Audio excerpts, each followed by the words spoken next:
Look what they let in here now. A rainbow-haired wannabe playing dress-up. The sound of Bryce Sterling's voice cut through the humid Virginia air like a blade, his laughter echoing off the concrete walls of Naval Special Warfare Development Group training facility. 3 SEAL trainees stood clustered near the equipment shed, their attention fixed on the lone figure kneeling beside a rack of M4 carbines. Bet she thinks this is some kind of cosplay convention.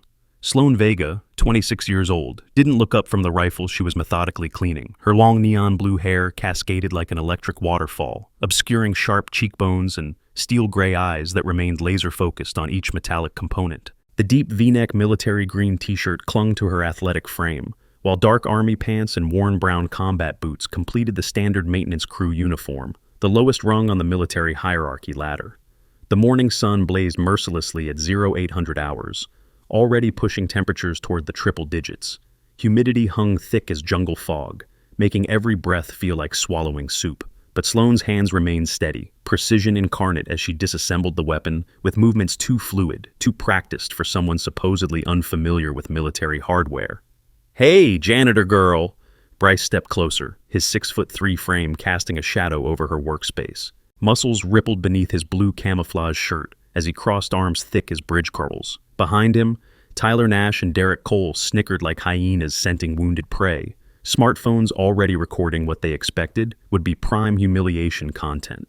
"You even know what you're holding? That's a weapon, not a mop." The weapon cleaning rod in Sloane's grip moved with surgical precision, each stroke calculated and efficient. She set the rifle down with a controlled motion that spoke of ingrained habit rather than casual handling, then rose to her full 5'6" height. Despite her athletic build, she appeared almost fragile, standing before 3 men who collectively outweighed her by over 200 pounds. 3 months here, and she still hasn't said a word to anyone, Tyler whispered, zoom function activated on his camera as he captured Sloane's impassive expression. Bet she's too scared to even speak English properly. Derek leaned against the equipment rack with practiced arrogance, his voice dripping condescension. Maybe Daddy pulled strings to get Princess a job she's totally unqualified for. Diversity hire written all over this situation. But in 20 minutes, everything these men believed about the quiet woman before them would shatter like glass hitting concrete. The assumptions, the mockery, the casual cruelty, all of it would crumble when they discovered exactly who they were really dealing with. Sloane's gaze swept across their faces with clinical detachment, cataloging each expression of superiority and anticipated entertainment. Her silence wasn't fear or intimidation. It was something far more dangerous. The calm of someone who had faced genuine threats that would reduce these posturing trainees to whimpering children. Bryce stepped even closer, invasion of personal space clearly intentional. "Come on, speak up. Cat got your tongue, or maybe you just don't belong here with real warriors." The insult hung in the air like cordite smoke, designed to provoke reaction. 3 pairs of eyes waited for tears, stammering, or retreat. Instead, they got nothing. Sloane simply returned to her work, each movement economical and purposeful in ways that suggested familiarity with situations far more dangerous than schoolyard bullying. Around them, the training facility hummed with morning activity. Concrete buildings stretched across 50 acres of Virginia coastline, their gray facades hiding some of the military's most classified programs. Obstacle courses wound between structures like metallic serpents, while shooting ranges echoed with the rhythmic percussion of live fire exercises. This wasn't just another military base. It was where America's elite warriors learned to become legends. The irony would have been amusing if anyone had been paying attention to details that mattered more than hair color and job classifications. If you're already feeling that tension building and want to see these bullies get what's coming to them, smash that like button right now. This story is about to take some wild turns that will leave you absolutely speechless. Trust me, you do not want to miss what happens next. Tyler's phone captured every angle as Bryce escalated his performance. Seriously though, what qualifications got you this position? Daddy's donations to the Navy Relief Society? Pretty face and willingness to stay quiet while real professionals do actual work? The question sparked genuine laughter from his companions, but something in Sloane's posture shifted almost imperceptibly. Her weight distributed differently across both feet, creating a stance that would have been immediately recognizable to anyone with combat training. The change lasted only seconds before she resumed her previous position, but the brief glimpse suggested muscle memory from environments where proper positioning meant survival. Derek decided to escalate further. Maybe we should test her qualifications. "Hey, princess, think you can field strip that rifle blindfolded?" basic skill for anyone working around weapons. The challenge drew attention from other personnel in the area. Several junior sailors paused their duties to witness what promised to be entertaining humiliation. A few senior petty officers glanced over with expressions ranging from disapproval to curiosity, but none intervened. Hazing remained an unofficial tradition, even when policies explicitly forbade such behavior. Commander Hayes emerged from the administrative building at that precise moment, his weathered face reflecting years of combat deployments and bureaucratic battles. 61 years old, with steel-gray hair and permanent squint lines from desert operations, he carried himself with the bearing of someone accustomed to absolute authority. His gaze swept the gathering crowd with obvious irritation. "What's the commotion here?" Hayes demanded, voice carrying the kind of authority that could stop conversations across entire parade grounds. Bryce straightened to attention with practiced precision.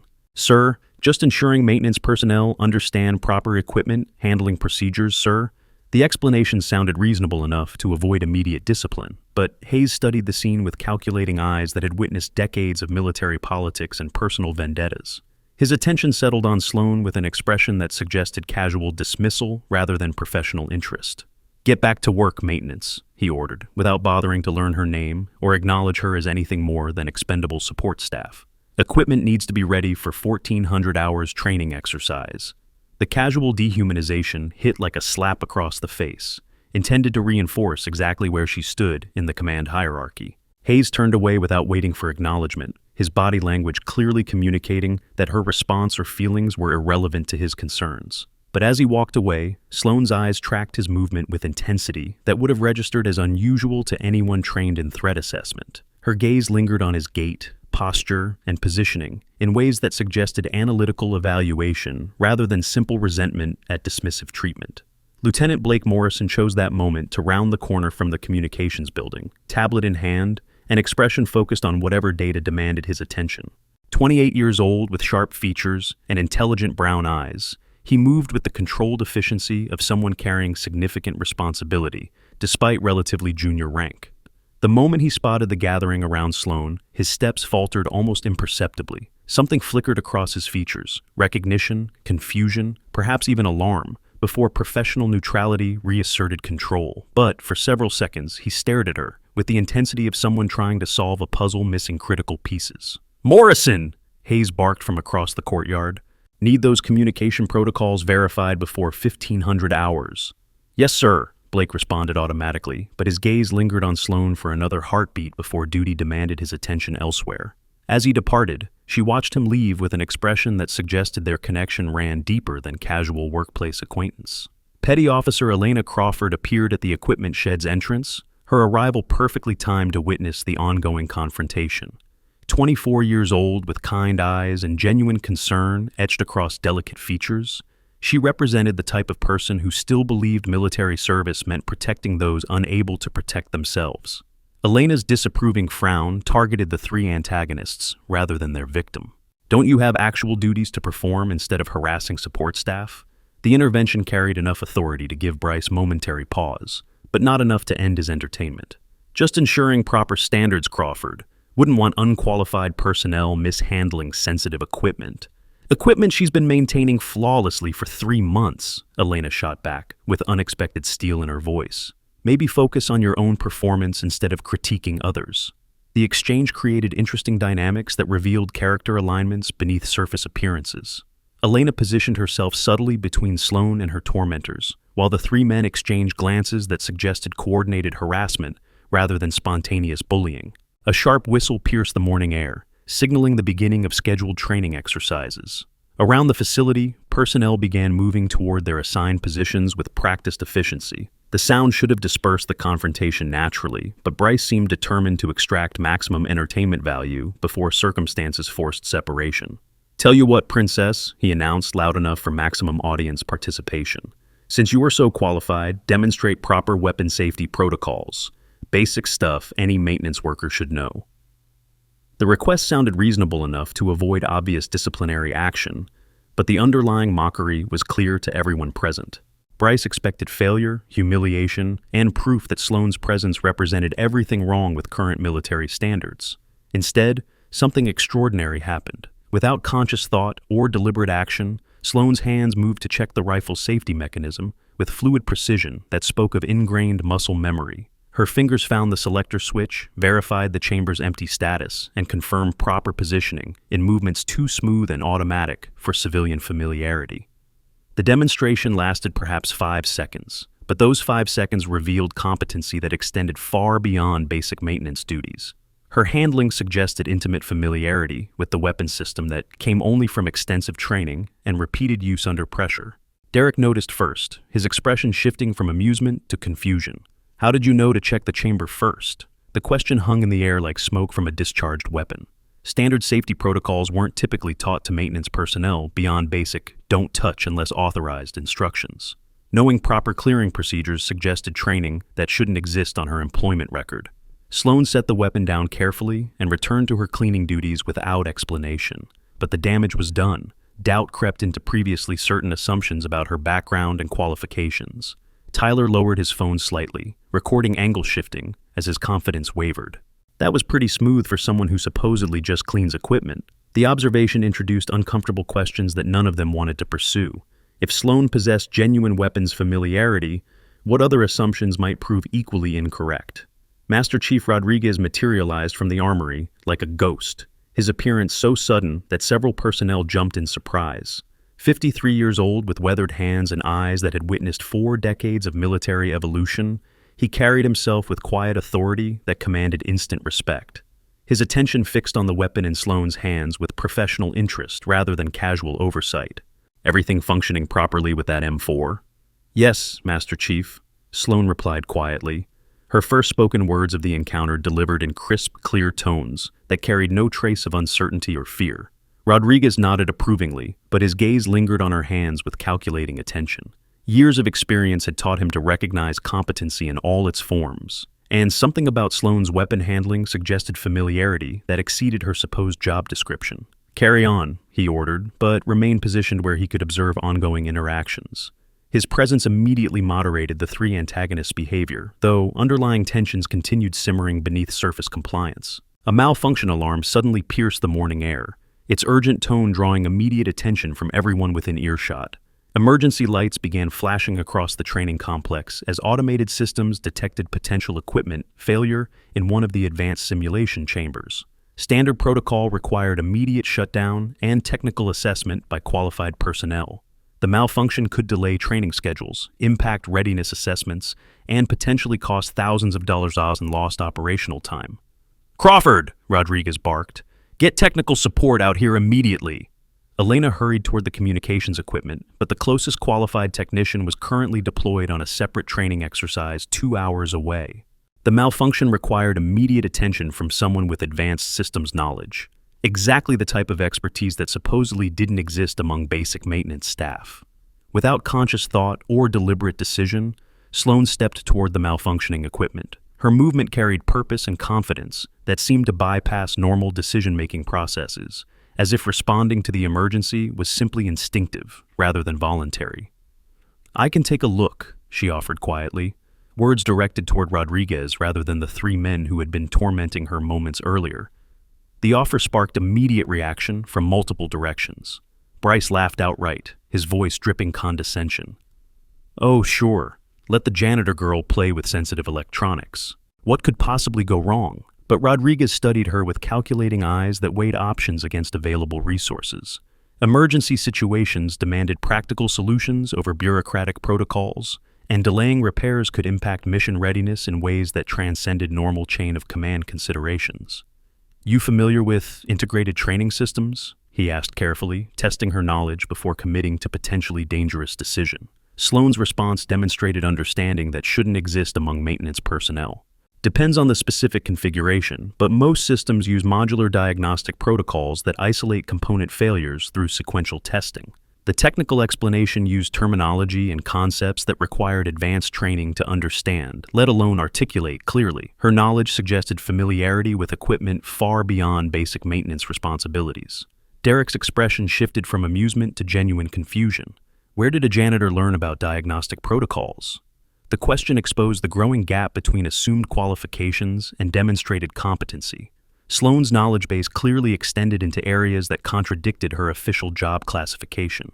Rodriguez made his decision with characteristic decisiveness. Show me what you can do, but no unauthorized modifications. This equipment costs more than most people make in 5 years. Permission granted, Sloan approached the malfunctioning simulator with confidence that spoke of previous experience with similar systems. Her movements carried purpose and familiarity that suggested intimate knowledge of advanced military technology. Within minutes, she had identified the problem as a corrupted data packet in the communications interface. The solution required accessing system diagnostics through a series of commands that weren't documented in standard maintenance manuals. Her fingers moved across the diagnostic interface with practiced efficiency, navigating complex menu systems and technical readouts with ease that should have required months of specialized training. Each action demonstrated competency that extended far beyond basic equipment maintenance. There, she announced quietly, stepping back as system status indicators shifted from red to green. Communications interface was stuck in a diagnostic loop, should function normally now. The repair was completed in under 10 minutes, a task that typically required certified technicians and extensive troubleshooting procedures. Her success represented both impressive technical competency and troubling questions about her actual background and qualifications. Rodriguez tested the repaired system with professional thoroughness, running diagnostic sequences that confirmed full functionality restoration. His expression reflected growing respect mixed with obvious curiosity about her knowledge source. "Outstanding work," he acknowledged formally. "Where did you learn advanced systems diagnostics?" The question demanded explanation that Sloan seemed reluctant to provide. Instead of detailed background information, she offered minimal response that raised more questions than it answered. "Previous experience with similar equipment," she replied carefully, words chosen to provide truth without revealing specifics that might prove problematic. Speaking of precision equipment, today's operators rely on military-grade tablets designed for extreme conditions. These ruggedized devices feature reinforced screens that can withstand impact, advanced encryption for secure communications, and satellite connectivity that works anywhere in the world. The biometric security systems and real-time health monitoring capabilities make them essential tools for personnel operating in high-risk environments where standard consumer electronics would fail completely. Blake Morrison chose that moment to return from his communication duties, tablet still in hand, but attention clearly focused on the group gathered around the repaired simulator. His approach carried tension that suggested internal conflict between curiosity and professional discretion. "Heard there was equipment malfunction," he announced, voice carefully neutral despite obvious interest in the resolution details. "Maintenance crew resolved the issue," Rodriguez explained, nodding toward Sloan with newfound respect. Impressive technical knowledge for someone not in the specialist ratings. Blake's gaze locked onto Sloan with intensity that spoke of recognition, struggling against disbelief. His expression suggested someone trying to reconcile conflicting information that shouldn't coexist within the same individual. "Technical systems repair isn't typically part of basic maintenance training," he observed carefully, words chosen to probe for additional information without direct accusation. The comment created uncomfortable silence that stretched longer than professional courtesy typically allowed. Sloan's competency clearly exceeded her supposed qualifications, but explaining the discrepancy would require revelations that might prove problematic for reasons none of them fully understood. Commander Hayes reappeared at that moment, his return perfectly timed to witness the aftermath of successful equipment repair. His expression reflected surprise that the malfunction had been resolved so quickly by personnel not specifically qualified for advanced technical work. "Status report," he demanded, authority carrying expectation of immediate and comprehensive response. Rodriguez provided concise explanation that credited Sloan with both identifying and correcting the system malfunction. His description emphasized technical competency while carefully avoiding speculation about her background or training source. Hayes studied Sloan with calculating attention that suggested reevaluation of previous dismissive assumptions. Her demonstrated capabilities clearly exceeded expectations for basic maintenance personnel, raising questions about either her qualifications or the accuracy of her employment records. "Interesting," he murmured, voice carrying undertones that suggested growing curiosity rather than simple appreciation for problem-solving ability. "Are you starting to piece together the clues? Hit that subscribe button because this mystery is deeper than you think, and the payoff is going to be insane. Ring that notification bell so you never miss these incredible stories." The training facility's daily rhythm continued around them, but something fundamental had shifted in the dynamics between Sloan and those who had initially dismissed her. Competency had created questions that comfortable assumptions couldn't easily answer. Bryce, Tyler, and Derek exchanged glances that reflected growing uncertainty about their previous confident assessments. The woman they had targeted for entertainment was clearly more than she appeared, though the extent of her actual qualifications remained mysterious. Elena approached with obvious satisfaction at the morning's developments. Nice work with the repair. Maybe now certain people will think twice before assuming competency based on appearance. Her pointed comment targeted the three antagonists while expressing solidarity with someone who had clearly been underestimated by superficial judgments. The next training exercise began with sharp whistle blasts that echoed across the facility. Personnel moved toward their assigned positions with practiced efficiency, but several individuals continued watching Sloan with newfound interest and curiosity. As the crowd dispersed, Blake lingered near the equipment shed with obvious reluctance to leave. His internal conflict was visible in the tension across his shoulders and the way his gaze kept returning to Sloan despite professional obligations elsewhere. "I feel like we've met before," he said finally, words carrying weight that suggested more than casual workplace familiarity. Sloan's response came carefully measured, revealing nothing while acknowledging the possibility. Military communities tend to be smaller than most people realize. The explanation was simultaneously true and evasive, providing logical reasoning while avoiding specific details that might prove problematic. But Blake's expression suggested he wasn't entirely satisfied with such general observations. "Your technical knowledge seems unusually comprehensive for maintenance duties," he pressed gently, seeking information without crossing lines that might trigger disciplinary action. "People bring different backgrounds to military service," Sloan replied diplomatically. "Previous experience often proves valuable in unexpected situations." Their conversation carried undercurrents that suggested shared history neither party was willing to acknowledge openly. The careful dance around specific details indicated both recognition and reasons for maintaining careful discretion. Rodriguez rejoined them with additional equipment that required attention before the afternoon training exercise. His assignment of tasks reflected growing trust in Sloan's capabilities while providing opportunities to further assess her actual skill level. "Think you can handle calibration on the targeting systems?" he asked, testing her knowledge of procedures that typically required specialized training and security clearances. The request would have overwhelmed most maintenance personnel, but Sloan accepted the challenge with quiet confidence that suggested familiarity with complex weapon systems. Her work on the targeting calibration proceeded with efficiency that spoke of previous experience with similar equipment. Each adjustment demonstrated understanding of precision requirements and technical specifications that exceeded basic training parameters. Within 30 minutes, she had completed calibration procedures that typically required certified technicians and extensive documentation. Her success represented both impressive competency and growing evidence that her background contained elements not reflected in official employment records. The morning's events had created ripple effects throughout the facility's social hierarchy. Word spread through informal networks about the maintenance worker, who possessed unexpected technical expertise and remained mysteriously quiet about her background. Speculation ranged from previous military service to civilian technical training, but none of the theories adequately explained the breadth of her demonstrated knowledge. The mystery deepened rather than resolved as more people became aware of the discrepancies. Dr. Sarah Whitney arrived at the equipment shed during lunch break, her presence indicating either routine inspection or specific interest in recent developments. 42 years old with sharp intellect and medical background, she carried herself with authority that commanded respect from personnel across all service branches. Her attention focused immediately on Sloan with professional curiosity that suggested more than casual interest in maintenance procedures. "Heard there was impressive problem solving this morning. Mind if I observe your work?" The request sounded routine enough to avoid suspicion, but something in Whitney's manner suggested deeper investigation rather than simple oversight. Her presence added another layer of complexity to already mysterious circumstances. Sloan continued her assigned duties under Whitney's watchful gaze, each movement studied with intensity that felt more like evaluation than casual observation. The scrutiny would have made most people uncomfortable, but she maintained steady focus that suggested familiarity with being assessed by authority figures.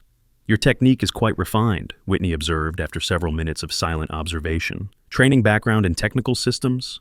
The question probed for specific information while maintaining veneer of professional interest. Whitney's medical background likely included exposure to personnel evaluation techniques that could extract information through seemingly innocent conversation. "Self-taught, mostly," Sloan replied carefully, providing explanation that was technically true, while avoiding details that might prove problematic. Whitney's expression suggested skepticism about such simple explanation for clearly advanced competency. Self-taught technical expertise usually requires years of dedicated study and access to training materials. The observation highlighted logical problems with Sloane's explanation without directly challenging her honesty. Whitney was clearly fishing for additional information through indirect pressure and professional questioning techniques. Their conversation was interrupted by arrival of specialized equipment that required immediate attention before afternoon training exercises. The interruption provided natural escape from increasingly probing questions while maintaining pretense of normal work relationships. Elite military personnel understand the importance of comprehensive financial protection. Specialized insurance policies designed for high-risk operational environments provide coverage that exceeds standard civilian frameworks. These premium packages include equipment replacement, medical treatment, and legal representation essential for personnel operating in classified capacities. The advanced liability protection ensures complete financial security during sensitive missions where conventional coverage would be inadequate. As afternoon approached, tension continued building around questions that comfortable assumptions couldn't adequately address. Sloane's demonstrated competencies clearly exceeded her supposed qualifications, but explaining the discrepancies would require revelations that might prove dangerous for reasons none of them fully understood. The training facility hummed with preparations for complex exercises that would test personnel capabilities under simulated combat conditions. Equipment needed to function flawlessly under extreme stress, making morning repair work even more critical than initially appreciated.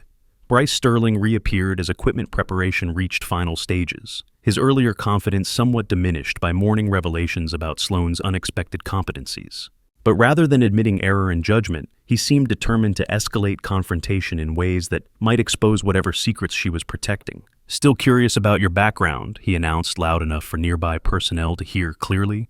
"Technical knowledge like yours doesn't develop without formal training programs." The statement carried challenge that demanded response while creating public pressure for explanations that might prove problematic. Bryce was clearly attempting to force revelations through social manipulation and peer pressure techniques. Tyler and Derek flanked him in formation that suggested coordinated approach rather than spontaneous curiosity. Their positioning created subtle intimidation while providing multiple angles for recording whatever response their provocation might generate. "People learn skills through various means," Sloane replied evenly, maintaining calm that contrasted sharply with escalating aggression from her antagonists. "Various means like what exactly?" Derek pressed, voice carrying expectation of specific rather than general explanations. The confrontation drew attention from other personnel preparing for afternoon exercises. Several senior petty officers glanced over with expressions that suggested growing interest in developments they couldn't quite ignore. Blake Morrison emerged from the communications building at that moment, his timing suggesting either coincidence or deliberate intervention in escalating situation. His approach carried tension that indicated internal conflict between duty and personal concerns.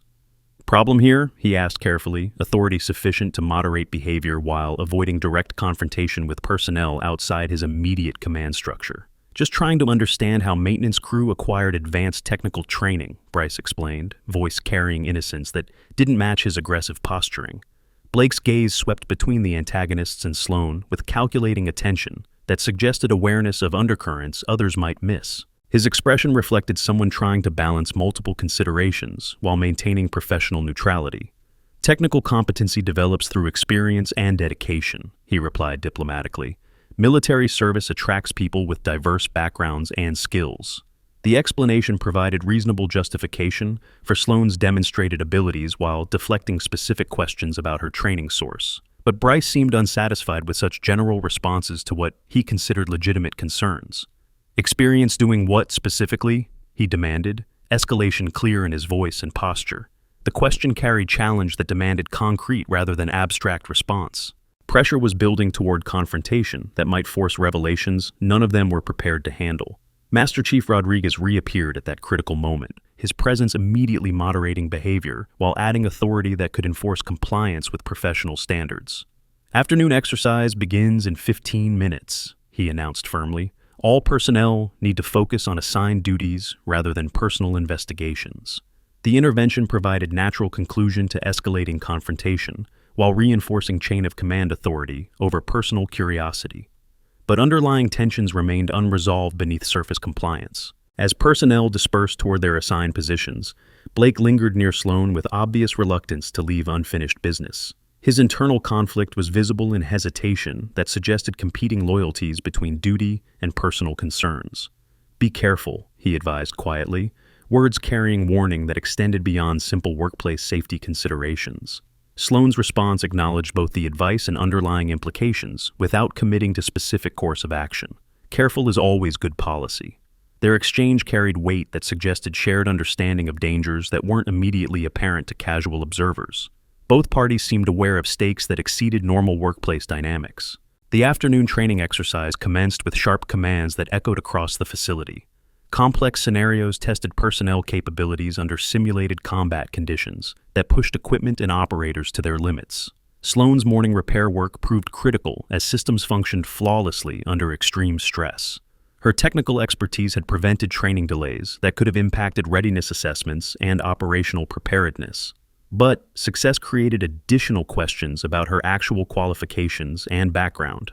Competency that prevented mission failure suggested experience that extended far beyond basic maintenance duties. As afternoon shadows lengthened across the Virginia facility, speculation about Sloan's true identity continued spreading through informal networks. The mystery deepened rather than resolved as more people became aware of discrepancies between her supposed qualifications and demonstrated capabilities. Something significant was building toward inevitable revelation that would change everything they thought they knew about the quiet woman with blue hair who cleaned weapons and repaired complex systems with equal expertise. The stage was set for discoveries that would batter comfortable assumptions and reveal truths that some people had been desperately trying to keep hidden. In military communities where secrets often meant survival, the most dangerous revelations were those that exposed how little anyone really knew about the people standing beside them. Your heart is probably racing right now. Mine definitely was when I first discovered this story. If you are completely hooked, leave a comment below with your prediction about what's coming next. 24 hours remained before everything would change forever. The next morning arrived with humidity that felt like breathing through wet canvas. 0600 hours at Naval Special Warfare Development Group facility, and Sloan Vega was already positioned at her workstation when the first personnel began filtering through security checkpoints. Her neon blue hair caught early sunlight streaming through equipment shed windows, creating an almost ethereal glow around features that remained impassive despite yesterday's escalating tensions. Advanced weapon systems required daily maintenance protocols that couldn't be delayed by personal conflicts or workplace politics. Each rifle, targeting system, and communication device represented millions of dollars in taxpayer investment and potential mission success or failure in environments where second chances didn't exist. Bryce Sterling materialized from the morning shadows with renewed determination etched across his angular features. Yesterday's technical demonstrations had clearly unsettled his comfortable assumptions about Sloan's capabilities, but rather than acknowledging error in judgment, he seemed committed to escalating confrontation until secrets were forced into the open. "Morning, mystery girl," he announced loud enough to capture attention from personnel throughout the immediate area. Tyler Nash and Derek Cole flanked him in formation that suggested overnight planning rather than spontaneous harassment continuation. Their coordinated approach carried ominous undertones that promised escalation beyond yesterday's relatively mild provocations. Something in their posture suggested crossed lines that couldn't be easily walked back once certain boundaries were violated. Sloan continued her methodical cleaning of communication equipment without acknowledging their presence. Each movement carried precision that spoke of ingrained habits developed through repetition under conditions where attention to detail meant survival rather than simple job performance. "Still giving us the silent treatment?" Derek pressed, positioning himself to block potential escape routes while maintaining plausible deniability about intimidation tactics. Thought military personnel were supposed to show respect for fellow service members. The comment revealed fundamental misunderstanding about chain of command and professional relationships within military hierarchy. Maintenance crew didn't owe social interaction to trainees, regardless of their eventual specialty designations or inflated self-importance. But underlying tensions suggested deeper motivations than simple workplace bullying. Something about Sloan's demonstrated competencies had triggered insecurities that demanded resolution through confrontation rather than professional acceptance.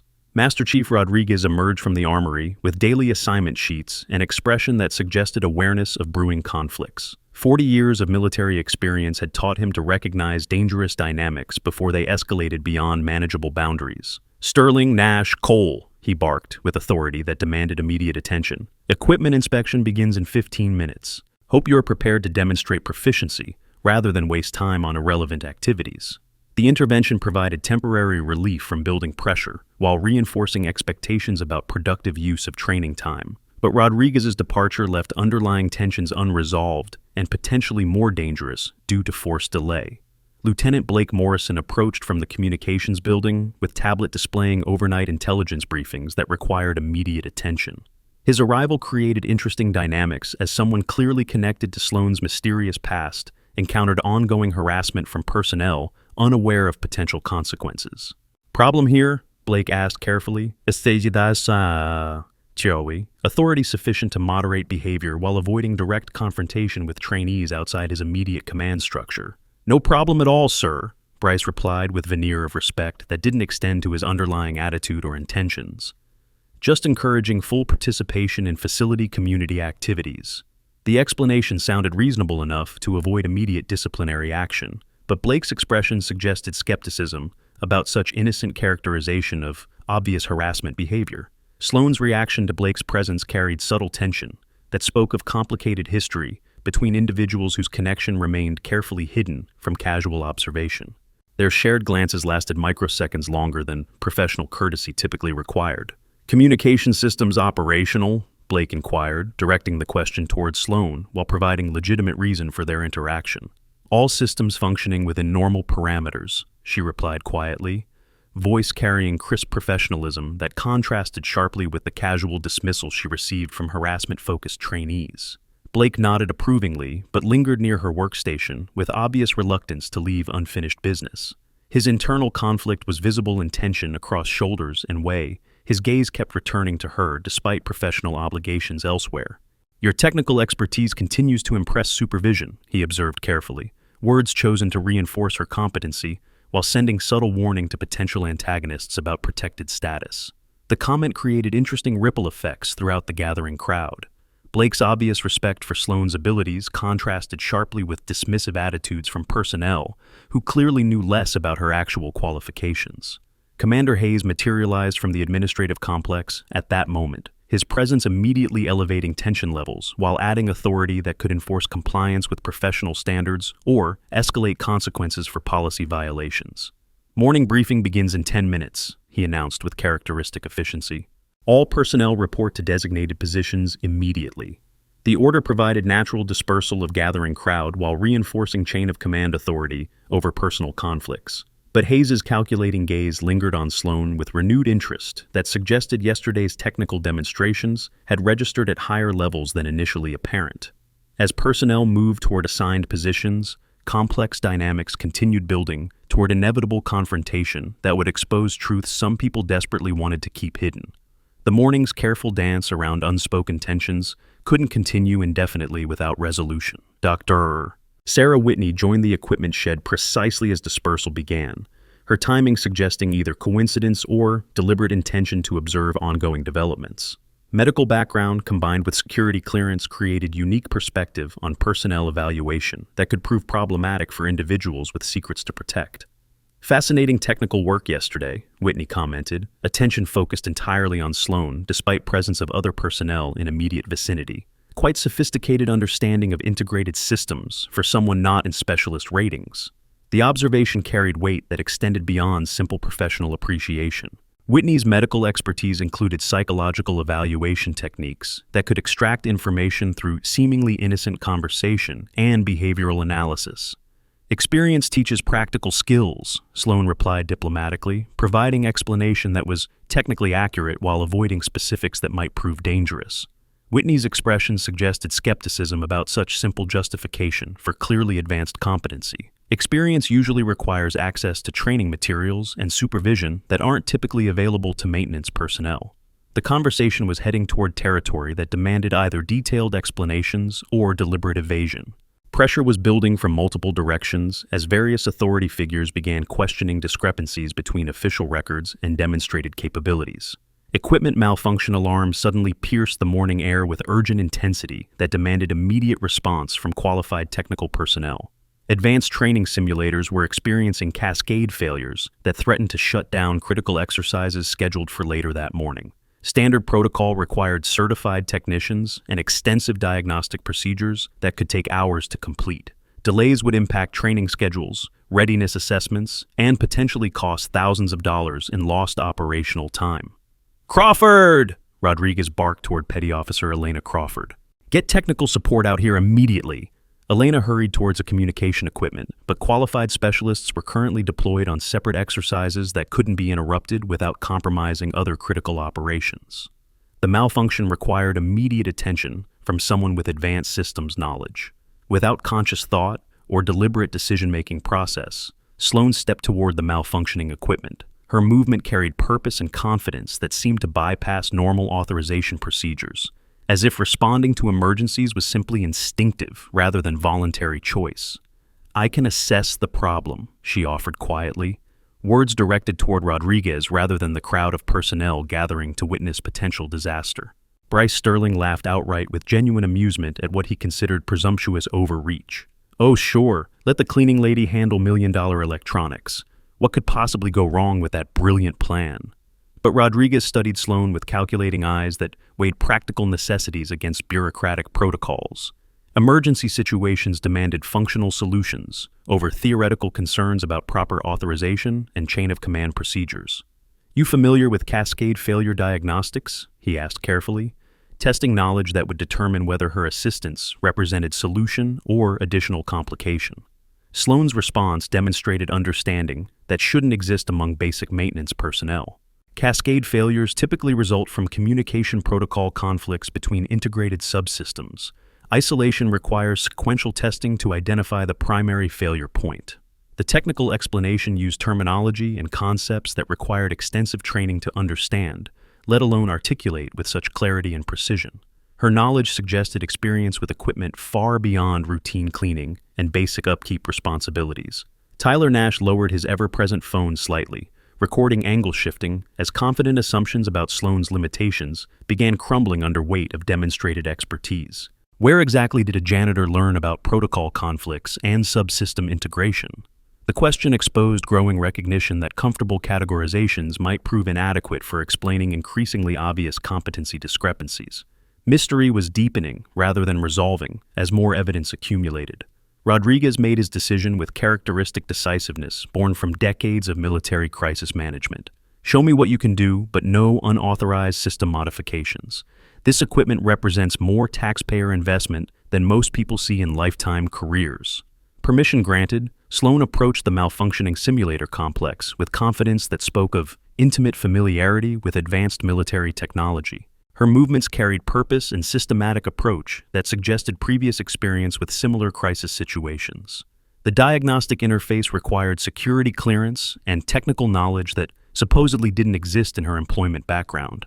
Yet her fingers moved across complex control systems with practiced efficiency that indicated extensive prior training. Within minutes, she had identified the cascade failure as originating from corrupted data packets in the primary communication gateway. The solution required accessing restricted diagnostic protocols through command sequences that weren't documented in standard maintenance manuals. Her work proceeded with mechanical precision that spoke of muscle memory developed through repetition under pressure. Each keystroke and system query demonstrated competency that extended far beyond basic equipment maintenance into specialized technical expertise. "Communication gateway isolated," she announced quietly, stepping back as status indicators began shifting from warning red to operational green. Primary data corruption cleared. Secondary systems should resume normal function within 30 seconds. The repair was completed in under 15 minutes, a task that typically required certified specialists and hours of systematic troubleshooting. Her success represented both impressive technical achievement and deeply troubling questions about actual background and training. Rodriguez tested the restored systems with professional thoroughness, running diagnostic sequences that confirmed full operational capability restoration. His expression reflected growing respect, mixed with obvious curiosity about knowledge sources that official records couldn't explain. "Outstanding technical work," he acknowledged formally. That level of systems expertise typically requires years of specialized training and security clearances. The comment highlighted logical inconsistencies that demanded explanation while maintaining professional tone that avoided direct accusation of deception or policy violation. Blake Morrison reappeared at that critical moment, his return from communication duties perfectly timed to witness successful resolution of crisis that should have been beyond Sloan's supposed capabilities. His expression reflected someone trying to reconcile contradictory information within single individual. Cascade failure resolution usually requires specialist teams, he observed carefully, words chosen to probe for additional information without crossing boundaries that might trigger security concerns. Professional military training programs now emphasize advanced tactical education that goes beyond traditional curricula. These specialized courses cover everything from psychological operations to cyber warfare, designed by former special operations personnel. The comprehensive legal framework training includes constitutional law, international regulations, and operational ethics, knowledge that proves invaluable for personnel transitioning between civilian and military roles. Previous experience with integrated systems, Sloan replied carefully, maintaining pattern of providing minimal information while acknowledging the accuracy of their observations. Blake's intensity suggested recognition struggling against disbelief, as if trying to reconcile current evidence with memories that shouldn't align with present circumstances. His internal conflict was becoming increasingly visible despite professional attempts at neutral demeanor. Commander Hayes chose that moment to investigate the resolution of equipment failures that could have impacted his morning briefing schedule. His arrival added authority that could demand explanations while potentially escalating situations beyond comfortable management levels. Status report on the malfunction, he ordered, with expectation of immediate and comprehensive response that addressed both technical and personnel aspects of the situation. Rodriguez provided concise explanation that credited Sloan with identifying and correcting complex system failures through advanced diagnostic procedures. His description emphasized technical competency while carefully avoiding speculation about training sources or background inconsistencies. Hayes studied Sloan with calculating attention that suggested fundamental reevaluation of previous dismissive assumptions. Her demonstrated capabilities clearly exceeded expectations for basic maintenance personnel in ways that demanded either explanation or investigation. Impressive technical resolution, he acknowledged grudgingly. That level of expertise suggests training background not reflected in personnel files. The observation introduced official recognition of discrepancies while stopping short of direct accusations. Hayes was clearly testing waters to determine whether further investigation was warranted or if comfortable ignorance remained preferable option.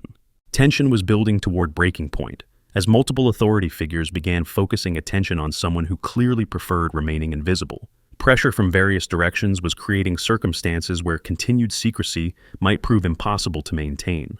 Dr. Whitney rejoined the gathering with medical scanner in hand, her presence suggesting either routine equipment inspection or specific interest in personnel evaluation. Her approach carried clinical detachment that felt more like assessment than casual workplace interaction. Fascinating problem-solving capability, she observed while studying Sloan with intensity, that suggested professional evaluation rather than simple appreciation. Such advanced competency usually correlates with extensive background training and experience. The comment reinforced growing recognition that official employment records failed to adequately explain demonstrated abilities. Whitney's medical background likely included personnel assessment techniques that could expose inconsistencies through behavioral analysis. Bryce Sterling seized the moment to escalate confrontation that had been building since yesterday's initial humiliation.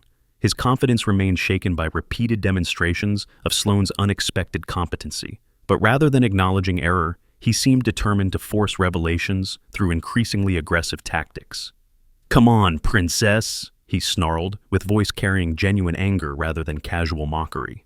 "Drop the mysterious act and tell us who you really are. Special Forces background? Intelligence community? What's the big secret you're protecting?" The direct challenge carried expectation of specific response rather than continued evasion. Bryce was clearly attempting to force disclosure through social pressure and public confrontation that made silence increasingly difficult to maintain. Tyler Nash positioned his recording device for optimal capture angle, while Derek Cole moved to block potential escape routes. Their coordination suggested planned escalation rather than spontaneous curiosity about her background. "Technical competency doesn't require mysterious explanations," Sloan replied evenly, maintaining calm that contrasted sharply with rising aggression from her antagonists. "Technical competency, my foot," Derek shot back with obvious frustration. "Nobody learns advanced systems diagnostics through casual experience. That's specialized military training that requires security clearances and formal education." The accusation contained enough truth to make denial problematic, while demanding explanations that might prove dangerous for reasons none of them fully understood. Pressure was building beyond sustainable levels. Blake Morrison stepped forward with obvious reluctance to intervene in a situation that was spiraling beyond comfortable boundaries. His movement carried tension that suggested competing loyalties between professional duty and personal concerns. "Perhaps this conversation should continue in private setting," he suggested diplomatically, providing potential escape from increasingly public confrontation. But Bryce seemed determined to extract maximum entertainment value from a situation that had moved far beyond simple workplace harassment into territory that could have serious consequences for everyone involved. "Private conversation won't satisfy legitimate security concerns," he declared, with voice carrying enough authority to give superior officers pause. "If someone with her level of technical access has undisclosed background, that represents potential security risk." The argument contained sufficient logic to make dismissal difficult while escalating stakes beyond personal conflict into official territory. Bryce was weaponizing legitimate security concerns to justify harassment that had personal rather than professional motivations. Master Chief Rodriguez recognized dangerous trajectory and attempted intervention before circumstances moved beyond recoverable boundaries. Security concerns follow proper channels through chain of command, not public interrogation by unauthorized personnel. The reminder reinforced protocol while deflecting immediate confrontation, but underlying tensions remained unresolved and potentially more explosive due to forced containment. Commander Hayes studied the developing situation with calculating expression that suggested awareness of stakes beyond apparent workplace dynamics. His decision-making process was clearly weighing multiple factors that weren't immediately obvious to casual observers. "All personnel return to assigned duties," he ordered firmly. "Personal curiosity doesn't supersede operational requirements or professional protocol." The command should have dispersed the gathering crowd and ended confrontation before escalation beyond manageable boundaries. But Bryce seemed willing to risk disciplinary action in pursuit of revelations that had become personal obsession. "With respect, sir," he began with tone-carrying challenge despite formal courtesy, "security protocol requires verification of personnel qualifications when discrepancies are identified." The argument positioned his harassment as legitimate security concern while providing justification for continued pressure. Bryce was gambling that official channels would support investigation rather than disciplinary action for insubordination. Hayes considered the argument with expression that revealed internal conflict between administrative efficiency and genuine security concerns. Sloan's demonstrated capabilities did raise questions that comfortable assumptions couldn't adequately address. "Security reviews follow established procedures through appropriate channels," he replied carefully, neither endorsing nor condemning the underlying concerns. "Unauthorized investigations are not acceptable, regardless of motivation." The response provided official guidance while avoiding commitment to either position. Hayes was clearly trying to balance competing considerations without taking definitive stance that might prove problematic.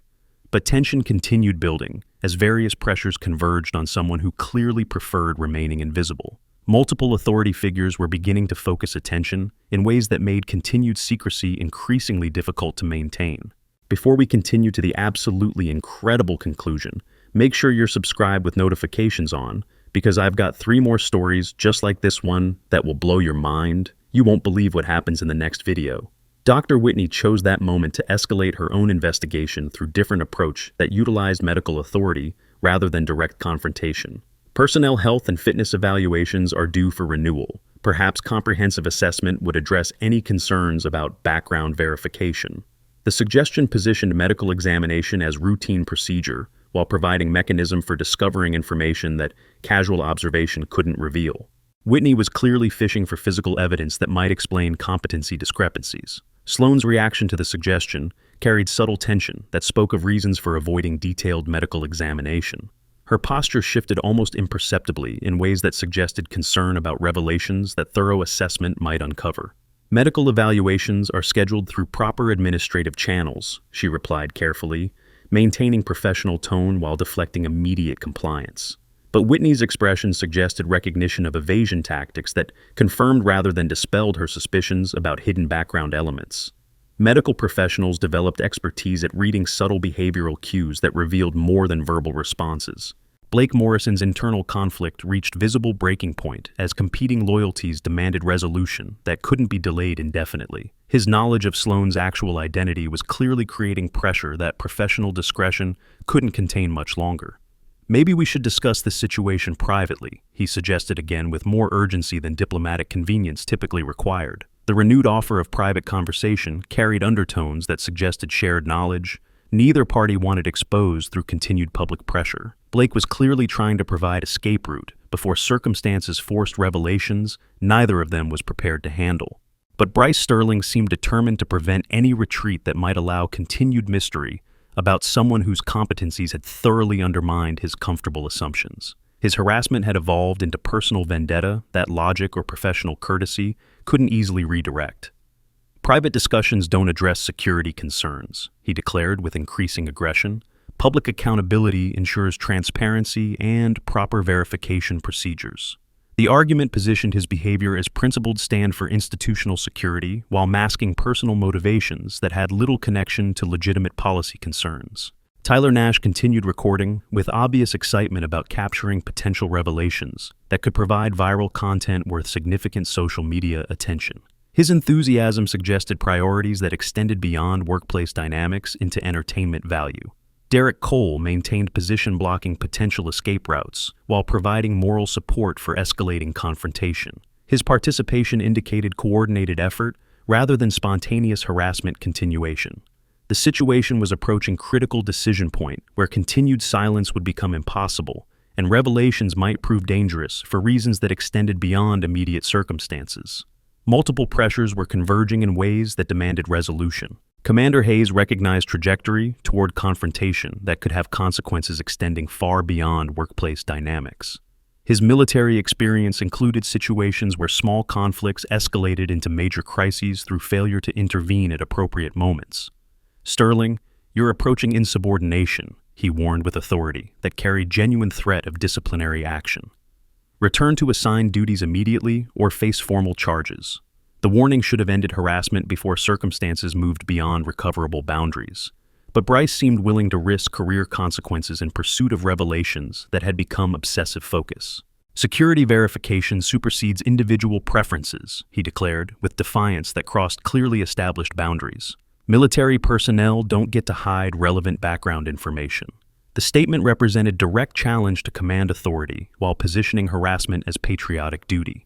Bryce was gambling that superior officers would support investigation rather than disciplinary action for policy violations. Hayes studied the developing crisis with calculating expression that suggested awareness of stakes beyond apparent workplace conflict. His decision-making process clearly involved considerations that weren't immediately obvious to casual observers. Elena Crawford chose that moment to provide information that changed dynamic in unexpected directions. Actually, personnel records show prior military service with specialized technical training ratings. The revelation introduced new element that both supported Sloane's demonstrated competencies and raised additional questions about reasons for current position, despite advanced qualifications. "What kind of specialized ratings?" Blake asked carefully, his question carrying intensity that suggested personal rather than professional interest in the answer. Elena consulted tablet displaying information that should have been readily available if anyone had bothered investigating through proper channels rather than harassment and public confrontation. "Technical systems specialist with advanced communications and electronic warfare training," she read from official records. Service record indicates deployment to classified operations that aren't detailed in standard personnel files. The information explains Sloane's technical competencies while introducing new mysteries about reasons for accepting basic maintenance position, despite clearly advanced qualifications and training background. Bryce Sterling's expression shifted from triumphant expectation to confused frustration as official records supported rather than contradicted the competencies he had been challenging. His harassment had been based on assumptions that personnel records actually contradicted. "If she has advanced technical ratings, why is she working basic maintenance?" Derek asked with genuine confusion about career choices that didn't align with logical progression. The question highlighted central mystery that official records raised rather than resolved. Advanced qualifications should translate into specialist positions rather than basic support roles. Tyler Nash lowered his recording device slightly as viral content expectations shifted from exposing fraud to understanding career decisions that defied normal military logic and advancement patterns. Dr. Whitney studied the developing situation with clinical interest that suggested professional fascination with psychological rather than technical aspects of the mystery. Her medical background included behavioral analysis that could identify patterns others might miss.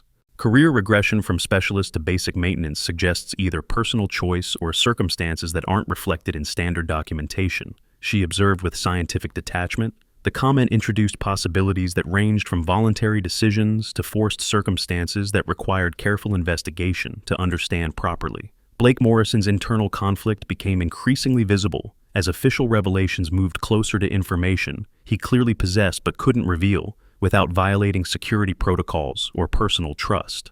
Military careers involve complex factors that aren't always obvious to casual observation, he said carefully, providing general truth while avoiding specific details that might prove problematic. Master Chief Rodriguez recognized opportunity to redirect conversation toward productive rather than confrontational territory. Advanced technical ratings explain competency without requiring additional investigation or harassment. The intervention provided logical conclusion to escalating conflict while reinforcing proper channels for addressing legitimate concerns about personnel qualifications and background verification. But underlying tensions remained unresolved as multiple parties continued harboring suspicions and curiosity that official records couldn't fully satisfy.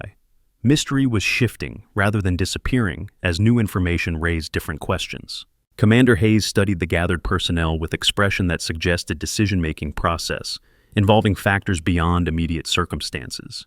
His military experience clearly included situations where surface explanations masked deeper complications. Official records address competency concerns, he announced formally. All personnel return to assigned duties. No further unauthorized investigation or harassment will be tolerated. The order should have ended confrontation while providing clear guidance about acceptable behavior and proper procedures for addressing security concerns through official channels. But Bryce Sterling seemed unable to accept resolution that didn't provide the dramatic revelations he had been seeking through increasingly aggressive tactics. His harassment had evolved beyond rational purpose into personal vendetta that logic couldn't easily redirect. Advanced ratings don't explain career regression or reasons for hiding qualifications, he muttered, with obvious frustration at being denied satisfaction of forcing complete disclosure. The comment revealed underlying motivations that extended beyond legitimate security concerns into personal need for dominance and control over someone who had challenged his assumptions. Tyler Nash and Derek Cole exchanged glances that reflected uncertainty about continuing support for harassment that official records had undermined. Their participation was becoming more problematic as legitimate justifications evaporated. The situation should have concluded with official intervention and clear documentation of proper qualifications, but something in the overall dynamic suggested unresolved elements that couldn't be easily dismissed through bureaucratic procedures. Dr. Whitney maintained her clinical observation of developing interactions with intensity that suggested professional interest extending beyond casual workplace dynamics. Her medical background included evaluation techniques that could identify behavioral patterns others might miss. Psychological factors often influence career decisions in ways that don't align with external expectations, she commented with scientific detachment that introduced new analytical framework. The observation suggested that understanding Sloan's choices might require psychological rather than administrative investigation. Whitney was clearly probing for information that standard records couldn't provide. Blake Morrison's tension reached visible breaking point as competing pressures demanded resolution that professional discretion couldn't provide indefinitely. His knowledge of actual circumstances was creating internal conflict that couldn't remain hidden much longer. Some military careers involve elements that can't be discussed publicly, he said carefully, providing hint about classified aspects without violating security protocols. The comment introduced possibility that Sloan's situation involved sensitive information that required careful handling rather than public investigation and confrontation. Elena Crawford recognized opportunity to provide additional support while deflecting continued harassment toward more productive territory. Personnel with classified backgrounds often accept different assignments for legitimate reasons. The explanation offered logical framework for understanding career choices that might otherwise seem inexplicable to casual observation. But Bryce Sterling remained unsatisfied with explanations that didn't provide complete disclosure of information he felt entitled to possess. His harassment had become personal crusade that professional courtesy couldn't redirect. Classified backgrounds still require proper verification and security clearances, he declared with continuing defiance of official guidance to cease unauthorized investigation. The argument maintained veneer of legitimate security concern while pursuing personal agenda that had moved far beyond professional boundaries. Master Chief Rodriguez recognized continuing insubordination and made decision to escalate response through formal disciplinary channels rather than continued attempts at redirection. Sterling, report to administrative office immediately for disciplinary review, he ordered with authority that carried threat of serious career consequences. The command should have ended harassment while providing clear consequence for violating direct orders and professional standards. But the moment of official intervention created opportunity for Bryce to make desperate attempt at forcing revelations before disciplinary action could prevent continued investigation. If there's nothing to hide, prove it, he challenged while grabbing Sloane's arm in gesture that crossed physical boundaries and constituted assault under military regulations. The physical contact triggered immediate defensive response from someone whose training clearly included combat techniques that basic maintenance personnel wouldn't typically possess. Tyler Nash's recording device captured the escalating confrontation as Derek Cole moved to provide support for increasingly aggressive behavior that was spiraling beyond any semblance of legitimate security concern. The situation exploded into physical confrontation as months of careful concealment met desperate attempt at forced revelation through violence and intimidation tactics. Bryce Sterling's grab for Sloane's arm coincided with Tyler Nash's attempt to restrain her other side while Derek Cole moved to block escape routes. Their coordinated assault represented planned attack rather than spontaneous confrontation. But their target wasn't the helpless maintenance worker they had assumed. Sloane's defensive response demonstrated combat training that basic personnel files couldn't explain. Her movement flowed like water around aggressive grasping while simultaneously creating leverage that used attackers' momentum against them. The technique required extensive martial arts training and battlefield experience. Bryce found himself off balance and vulnerable, while Tyler discovered his recording device knocked from his hands by precisely calculated defensive strike that appeared accidental but was clearly intentional. Derek's attempt to provide support resulted in collision with overturned equipment that created chaos and confusion rather than controlled restraint of their intended victim. The brief physical confrontation lasted perhaps 10 seconds, but those 10 seconds revealed competencies that contradicted every assumption about Sloane's background and training. More importantly, the struggle resulted in torn fabric as Bryce's desperate grab caught her V-neck military green t-shirt, while Tyler's grasp ripped the right sleeve completely away from her athletic frame. The sound of tearing cloth was sharp in the sudden silence that followed cessation of physical confrontation. But the collective intake of breath from every witness was nothing compared to what the torn clothing had revealed. Sloane stood motionless as destroyed fabric exposed skin that bore artwork no basic maintenance worker should possess. 2 distinct tattoos were now visible to everyone present, each carrying significance that transformed comfortable assumptions into shocking revelations. The primary tattoo stretched across her upper chest and shoulder, a masterwork of military ink that commanded immediate attention. A serpent rendered in intricate black detail coiled around a medieval sword, scales so precisely detailed they seemed to shift in the harsh facility lighting. The snake's eyes appeared to stare with predatory intelligence while its muscular form suggested lethal power barely contained. But it was the text beneath the sword that made every military professional present freeze in recognition. Roman numeral 7 etched in bold military lettering that could only mean one thing to personnel familiar with classified unit designations.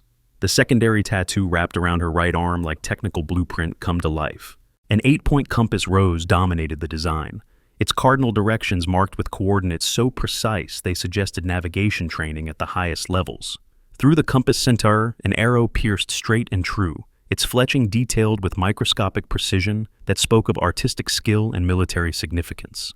Surrounding the compass rose, dates marked in military font told story of service years, 2019 through 2023. But most significant were constellation patterns that framed the entire design, suggesting navigation specialization that extended far beyond basic technical competency. The range fell absolutely silent. Even ambient sounds seemed muted, as 28 military professionals processed visual evidence that shattered every assumption about qualifications and capability.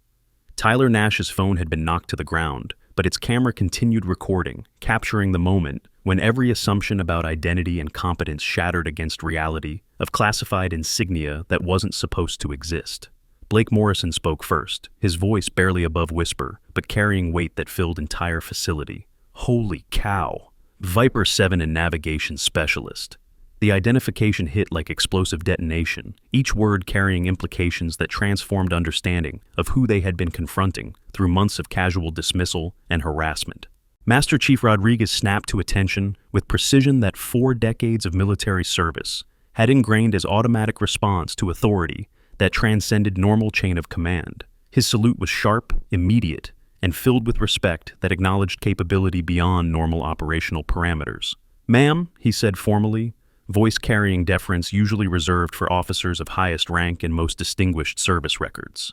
Commander Hayes studied the exposed tattoos with growing recognition that his dismissive treatment had been directed towards someone whose actual qualifications far exceeded his own authority and experience. His expression shifted from bureaucratic irritation to professional concern about potential security implications. Dr. Whitney's clinical detachment evaporated as medical professional recognition combined with security awareness to create understanding of situation that extended far beyond workplace dynamics.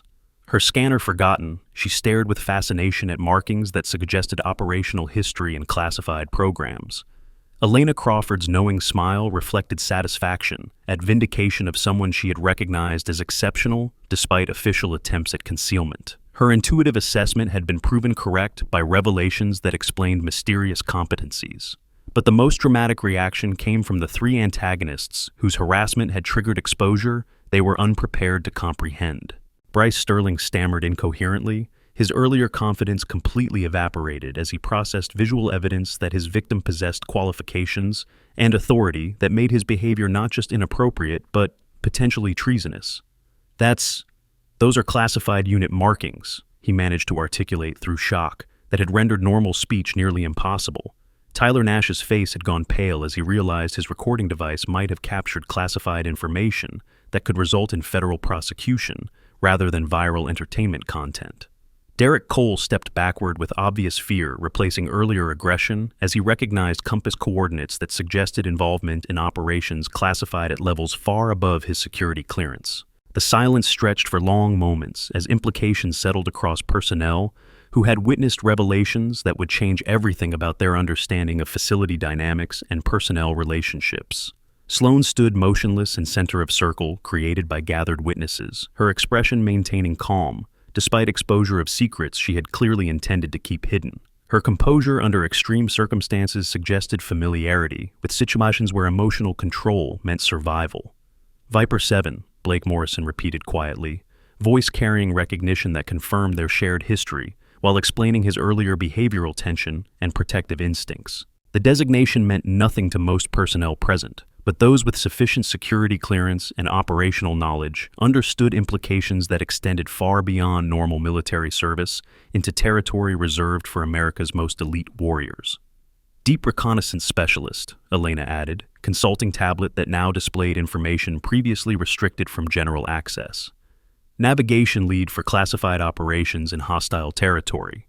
The additional details painted picture of capability that transformed understanding of Morning's equipment, repairs, and technical demonstrations. Her competencies weren't surprising anymore. They were exactly what would be expected from someone with such specialized training and operational experience.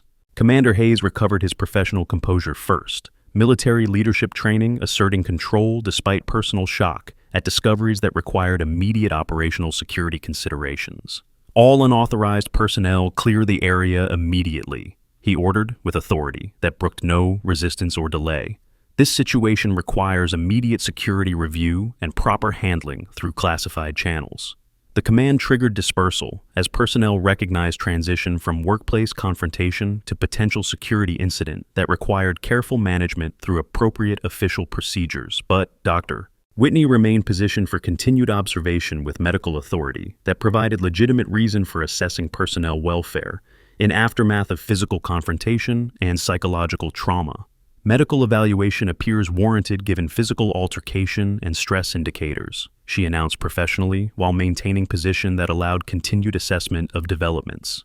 Blake Morrison also remained present with communication authority that provided justification for ensuring proper reporting procedures and security protocol compliance. Master Chief Rodriguez maintained protective positioning while awaiting official guidance about handling personnel whose actual qualifications had proven significantly different from documented service records. The three antagonists found themselves isolated and potentially facing serious disciplinary action for harassment that had escalated into assault against someone whose actual authority and capability far exceeded their own position and qualifications. "Sir," Bryce Sterling began hesitantly, recognition of serious error beginning to penetrate shock at revelations about his victim's true identity. "We didn't know. The personnel files didn't indicate." "Personnel files reflect need-to-know classifications," Hayes replied curtly. "Your unauthorized investigation violated security protocols and professional standards regardless of information availability."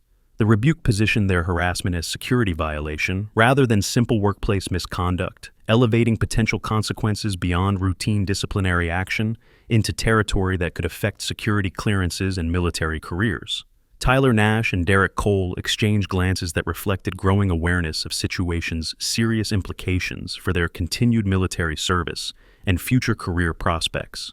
Elena Crawford approached Sloan with concern that transcended professional obligation into personal support for someone who had clearly been protecting information at significant personal cost. "Medical attention needed?" she asked quietly, voice carrying genuine care rather than bureaucratic requirement. Sloan shook her head slightly while maintaining composure that suggested extensive experience with operational security breaches and their management through proper channels. "Situation contained," she replied professionally, acknowledgement that exposure had been managed without complete operational compromise. Blake Morrison stepped closer with obvious relief at official acknowledgement of circumstances that had created internal conflict between professional duty and personal knowledge of actual situation. "Security protocols require immediate classification review," he observed carefully, providing framework for handling revelations through appropriate channels rather than continued public speculation. Commander Hayes nodded approvingly while considering options for damage control that would protect operational security while addressing legitimate personnel concerns and potential disciplinary requirements. "All personnel involved report for individual debriefing," he ordered. "Unauthorized disclosure of classified information carries severe penalties regardless of circumstances or intentions." The warning reinforced serious nature of situation while providing clear guidance about expectations for continued discretion and professional behavior. Dr. Whitney maintained her medical assessment role while clearly fascinated by psychological aspects of maintaining cover identity under extended pressure and harassment from uninformed personnel. Stress management under prolonged adverse conditions requires significant psychological resources. She commented with clinical interest in adaptive capabilities that extended beyond normal parameters. The observation introduced recognition of personal cost involved in maintaining operational security while enduring treatment that would have broken most individuals' composure and professional dedication. Master Chief Rodriguez remained at attention while awaiting specific guidance about handling personnel whose actual qualifications require different treatment and operational considerations than standard maintenance crew management. The situation had transformed from workplace harassment into operational security incident that required careful handling through classified channels and appropriate authority levels. But resolution of immediate crisis created new questions about ongoing operational requirements, facility security protocols, and personnel management policies that hadn't anticipated such circumstances. Sloan's exposure meant reevaluation of assignment purposes, security considerations, and operational objectives that had been concealed beneath surface appearance of routine maintenance duties. The implications extended beyond individual personnel issues into institutional questions about classification procedures, security protocols, and operational planning that would require attention at levels far above local command authority. Blake Morrison recognized opportunity to provide private communication that could address immediate concerns while awaiting official guidance about handling classified revelations. "Communication protocols require private review," he suggested diplomatically, providing justification for removing key personnel from public scrutiny while managing sensitive information. Hayes considered the request while weighing competing priorities between operational security, personnel welfare, and institutional damage control that required immediate attention. Authorized, he agreed formally. Ensure all protocols are properly followed and documented through appropriate channels. The authorization provided framework for private discussion while maintaining official oversight and accountability for handling classified information. Elena Crawford received assignment to coordinate medical assessment and personnel support while ensuring continued operational security and proper documentation of incident. Dr. Whitney was tasked with psychological evaluation and stress assessment to determine operational capability and readiness for continued assignment or reassignment to appropriate duties. Master Chief Rodriguez received responsibility for facility security review and personnel training to prevent future incidents involving classified personnel operating undercover assignments. The three antagonists faced immediate suspension pending formal investigation of security violations, harassment charges, and potential criminal prosecution for assault against classified personnel. Their harassment had escalated beyond workplace misconduct into federal security violations that could result in court-martial proceedings and civilian criminal charges. Tyler Nash's recording device was immediately confiscated as potential evidence in security investigation, while technical specialists evaluated content for classification violations and damage assessment. Derek Cole and Bryce Sterling faced immediate restriction to quarters pending formal charges and investigation of their role in coordinated harassment that had culminated in physical assault.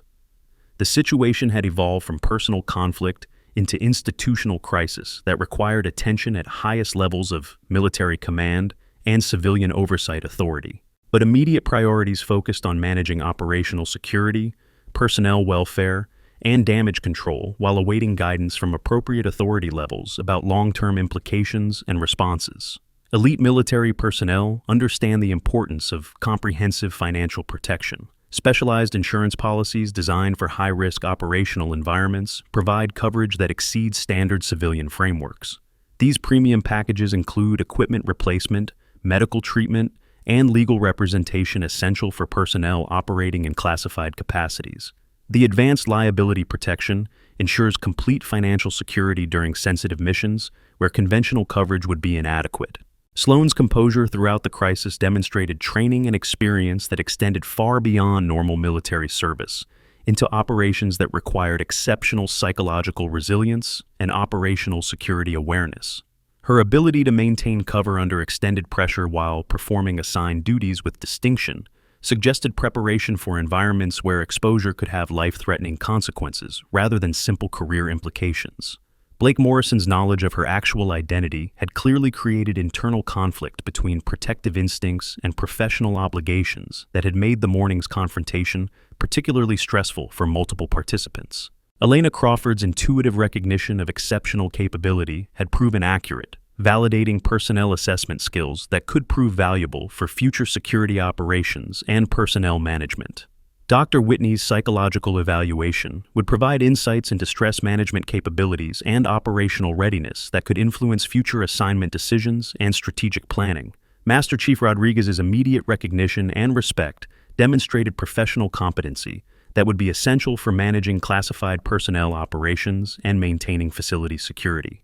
Commander Hayes faced complex decisions about facility operations, personnel assignments, and security protocols that would require consultation with higher authority levels and careful consideration of operational implications.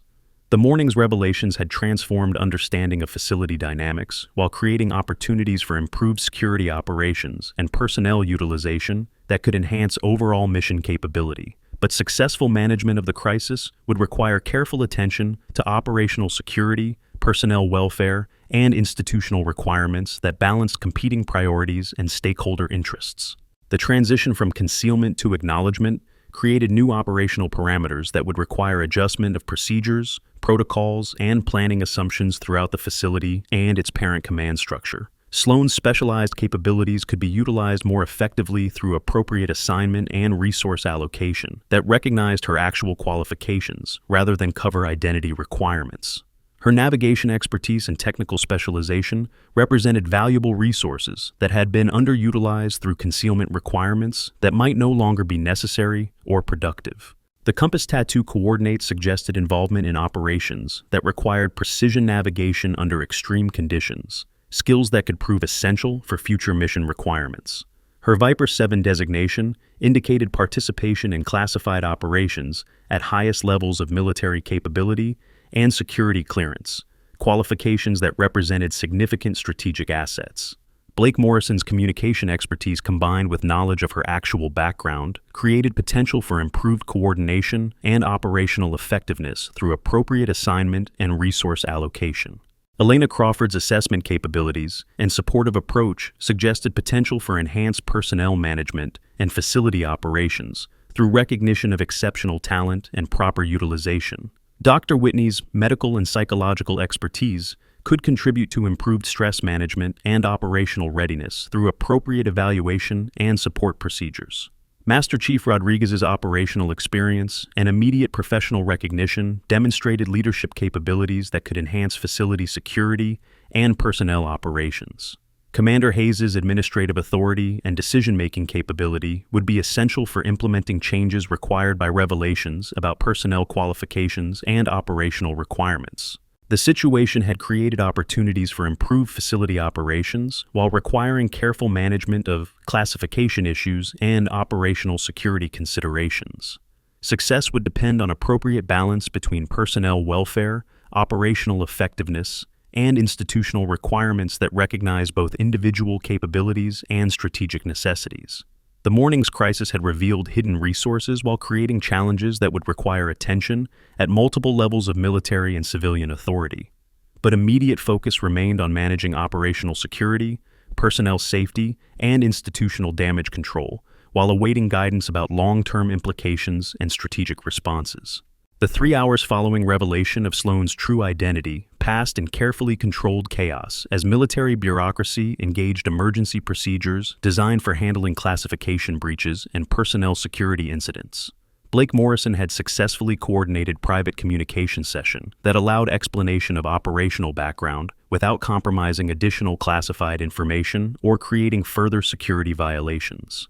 Sloan's assignment to the facility had indeed been deliberate, though not for reasons anyone had suspected. Her presence represented counterintelligence operation designed to investigate suspected security breaches that had been detected through electronic surveillance and communications monitoring. The maintenance position provided perfect cover for observing facility operations while having legitimate access to equipment and personnel that could be involved in security violations or intelligence gathering by hostile organizations. Her technical expertise had been essential for installing monitoring equipment and gathering evidence while maintaining operational security that protected the investigation from detection by potential targets. The harassment from Bryce Sterling and his associates had been documented as part of ongoing personnel evaluation, though their escalation to physical assault had exceeded parameters of planned observation and required immediate intervention. Blake Morrison's role had been coordination and communication with external agencies while maintaining his cover as routine communications officer without specialized knowledge of ongoing operations. Elena Crawford's intuitive recognition had actually represented security risk that required careful management to prevent compromise of operational objectives and classification requirements. Dr. Whitney's psychological assessment capabilities had been identified as potential resources for enhanced personnel evaluation and security screening procedures that could improve facility operations. Master Chief Rodriguez's professional competency and immediate recognition had validated security protocols while demonstrating leadership capabilities that could enhance operational effectiveness. Commander Hayes's administrative authority would be essential for implementing policy changes required by investigation findings and operational security improvements. The investigation had successfully identified security vulnerabilities while providing evidence of personnel issues that required immediate attention through proper disciplinary and administrative channels. But revelation of operational purpose created new requirements for managing classification issues while maintaining facility operations and personnel assignments that balance competing priorities. Sloan's specialized navigation capabilities represented resources that could be utilized for enhanced training operations and facility security improvements through appropriate assignment and resource allocation. Her Viper 7 background included operations in Afghanistan, Syria, and classified locations that required precision navigation under extreme conditions and hostile fire. The compass tattoo coordinates marked specific locations of successful operations that had prevented terrorist attacks and gathered intelligence that contributed to national security at highest levels. Her technical expertise included electronic warfare, communications security, and advanced systems integration that exceeded most facility personnel capabilities by significant margins. The serpent and sword imagery represented unit designation for specialized reconnaissance operations that combined stealth, precision, and lethal capability in environments where conventional military force wasn't appropriate or effective. Her service record included commendations for operations that couldn't be publicly acknowledged, but had contributed to strategic objectives at national and international levels. The career transition to apparent maintenance duties had been planned concealment for counterintelligence operations rather than career regression or disciplinary assignment. Her psychological evaluation had indicated exceptional stress management capabilities and operational readiness that qualified her for continued classified assignments at highest levels. Blake Morrison's communication coordination had provided essential support for operational security while maintaining cover identity that protected investigation integrity. Elena Crawford's personnel assessment capabilities had demonstrated potential for enhanced security screening and facility operations that could improve overall effectiveness and operational security. Dr. Whitney's medical expertise would contribute to enhanced personnel evaluation procedures and stress management protocols that could benefit facility operations and readiness. Master Chief Rodriguez's operational experience and leadership capabilities represented resources that could enhance facility security and personnel training through appropriate assignment and responsibility allocation. Commander Hayes faced complex decisions about facility operations, personnel assignments, and security protocols that would require consultation with higher authority and careful consideration of operational implications. The successful completion of counterintelligence operations had provided evidence of security vulnerabilities while creating opportunities for improved protocols and enhanced effectiveness through appropriate policy implementation. But transition from concealment to acknowledgement required careful management of classification issues, personnel welfare, and operational requirements that balanced individual capabilities with institutional necessities. The immediate consequences for the three antagonists reflected serious nature of security violations and assault charges that could affect their military careers and civilian prospects. Bryce Sterling faced court-martial proceedings for assault, harassment, and security violations that could result in dishonorable discharge and civilian criminal prosecution. Tyler Nash confronted charges related to unauthorized recording of classified personnel and potential distribution of security-sensitive information through social media platforms. Derek Cole was charged with conspiracy and assault in connection with coordinated harassment that had escalated beyond workplace misconduct into federal security violations. Their actions had violated military regulations, federal laws, and security protocols in ways that carried severe penalties regardless of their ignorance about Sloan's actual identity and qualifications. The investigation would examine facility security procedures, personnel management policies, and training protocols to prevent future incidents involving classified personnel operating undercover assignments. Elena Crawford received official recognition for personnel assessment capabilities that had accurately identified exceptional capability, despite efforts at concealment and operational security requirements. Dr. Whitney was assigned expanded role in personnel evaluation and psychological assessment that would enhance facility operations and security screening procedures. Master Chief Rodriguez received responsibility for enhanced security training and facility operations that would improve overall effectiveness and operational readiness. Blake Morrison's communication coordination was acknowledged through expanded authority for managing classified operations and personnel assignments that required specialized oversight and support. Commander Hayes faced evaluation of administrative decisions and leadership effectiveness in handling security incidents and personnel management challenges. The facility operations would be enhanced through improved protocols, expanded training, and resource allocation that recognized actual personnel capabilities rather than cover identity limitations. Sloan's assignment would be adjusted to utilize her specialized capabilities more effectively while maintaining operational security and classification requirements appropriate for ongoing missions. Her navigation expertise would contribute to enhanced training operations and facility security improvements through appropriate resource allocation and assignment responsibilities. The Viper 7 background would provide valuable insights for strategic planning and operational development that could enhance overall military capability and effectiveness.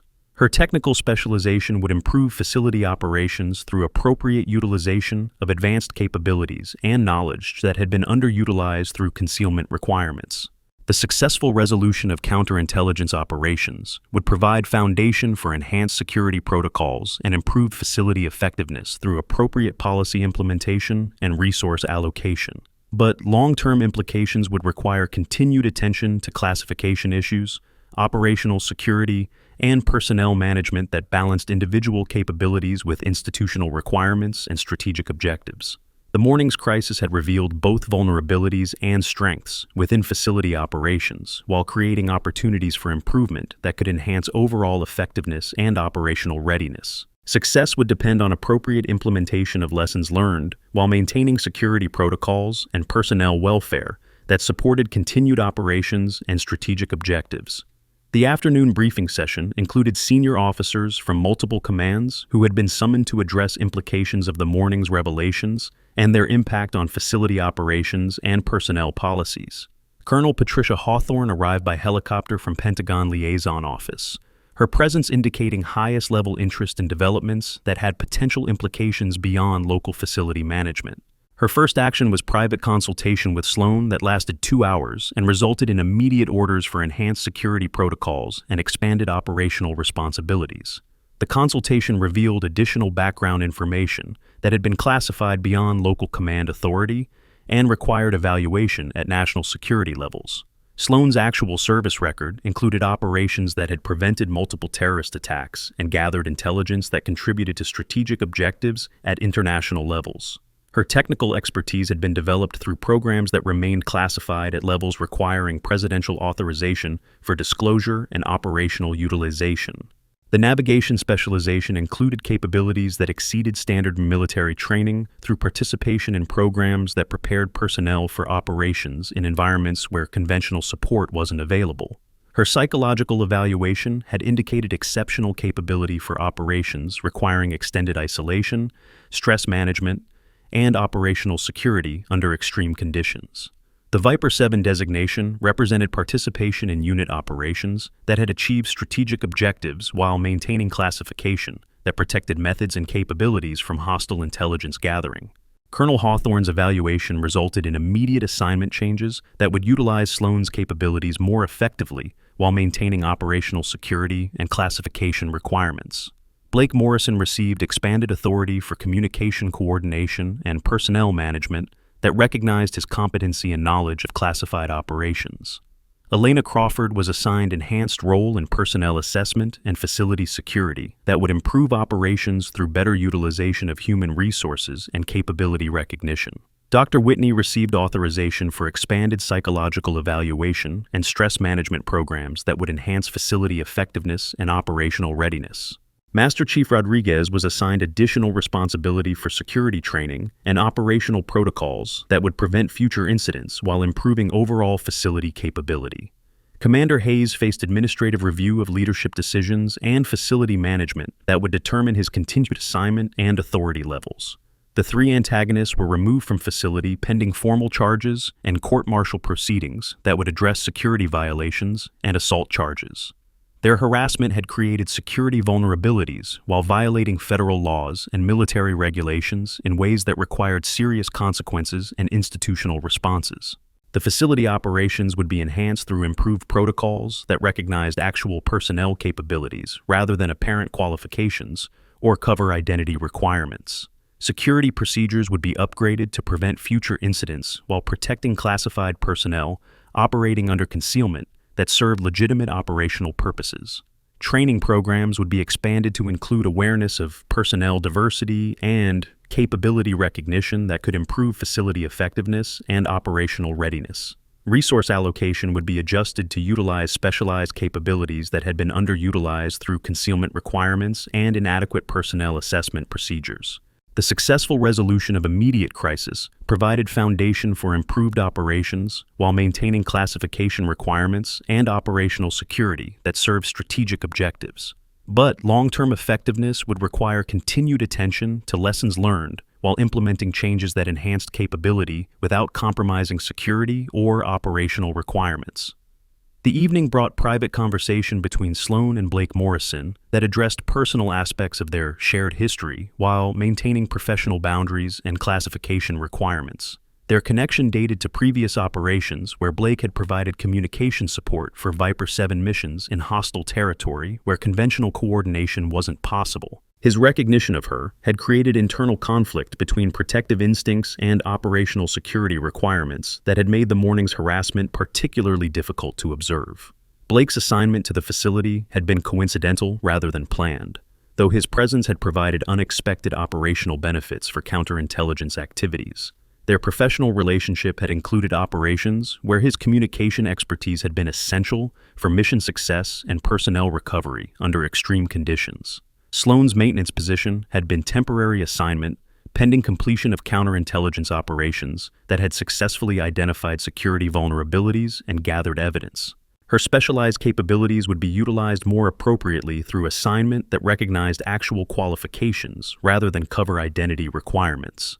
The navigation expertise would contribute to enhanced training operations and strategic planning that could improve facility effectiveness and operational readiness. Blake's communication coordination would continue supporting classified operations while expanding to include personnel management and facility security improvements.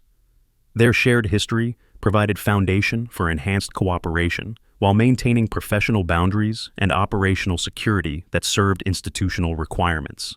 Elena Crawford joined them for final briefing about facility changes and personnel assignments that would implement lessons learned while maintaining operational effectiveness. Her assessment capabilities had demonstrated potential for enhanced security screening and personnel management that could improve facility operations significantly. The intuitive recognition of exceptional capability would be formalized through expanded role in personnel evaluation and facility security that serve strategic objectives. Dr. Whitney's psychological expertise would contribute to enhanced stress management and operational readiness through appropriate evaluation procedures and support protocols. Master Chief Rodriguez's leadership capabilities would be utilized for enhanced security training and facility operations that improved overall effectiveness and readiness. The facility transformation would reflect lessons learned while maintaining classification requirements and operational security that serve strategic purposes. Personnel policies would be improved to recognize actual capabilities rather than apparent qualifications while protecting classified operations and personnel security.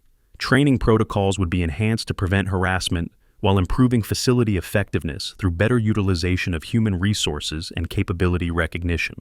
The successful resolution had created opportunities for institutional improvement while maintaining security protocols and operational requirements that serve national objectives. But continued effectiveness would require attention to implementation details while balancing competing priorities and stakeholder interests that serve strategic purposes.